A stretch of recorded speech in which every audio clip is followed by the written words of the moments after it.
C'est la nouvelle du week-end. Christophe Blocher s'est retiré du Parlement, Thomas. Ouais, c'était le champion de l'absentéisme pendant les votes. Donc Blocher qui se retire du Parlement, c'est comme si Alain Morisot annonçait qu'il se retirait du top 40. Ça changera pas grand-chose, les deux y étaient presque jamais.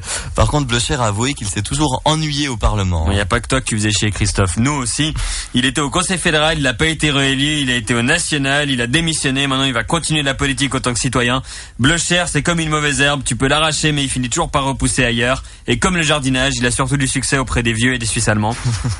Et puis tous les médias en parlent. Conchita Wurst a remporté l'Eurovision pour l'Autriche. Ouais, et l'apparence du travesti à barbe a suscité beaucoup de réactions controversées, notamment en Russie.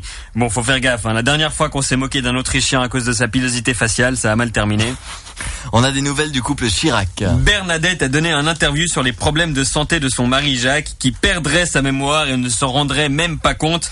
C'est pas vrai, a répondu Jacques Chirac, et je ne sais même pas qui est cette dame. Dans le Tagesanzeiger, on apprend comment frauder Zalendo. Une Zurichoise a révélé sa technique à base de boîtes aux lettres vides et de faux comptes. Elle commande des tonnes d'habits sans jamais les payer.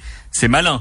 Mais aller raconter ça au journal, c'est con. Comme quoi, quand il s'agit de shopping, les femmes sont capables des stratagèmes les plus impressionnants. Mais quand il s'agit de fermer leur gueule et de pas raconter à tout le monde tout ce qu'elles ont acheté, elles en sont incapables. C'est pas gentil. Tennis, Serena Williams est à l'infirmerie. Elle a déclaré forfait pour un tournoi à cause d'une douleur à une cuisse. Elle a pas précisé si c'était une des cuisses qu'elle a aux jambes ou une des cuisses qu'elle a au bras. Les championnats du monde de hockey sur glace ont débuté et grosse surprise, la France a battu le Canada. C'est assez rare pour le signaler. La dernière fois que la France a battu le Canada, c'était pour coloniser le Québec. Mais bon, depuis le Canada, ils ont refilé Garou et Lara Fabian à la France, donc je crois qu'il y a égalité. Et ça se passe moins bien pour la Suisse. Ouais, l'équipe a raté sa préparation et son entame. Avant de débloquer son compteur contre les USA, l'équipe de Suisse n'avait plus marqué depuis 237 minutes, soit presque 4 matchs entiers. Les attaquants suisses avaient tellement de peine à marquer qu'Ottmar Hitzfeld a failli les convoquer pour la Coupe du Monde au Brésil. Et puis justement, l'Allemagne a dévoilé l'hymne officiel de sa chanson pour la Coupe du Monde. Il est chanté par une actrice porno, Jonas. Chacun son boulot, franchement.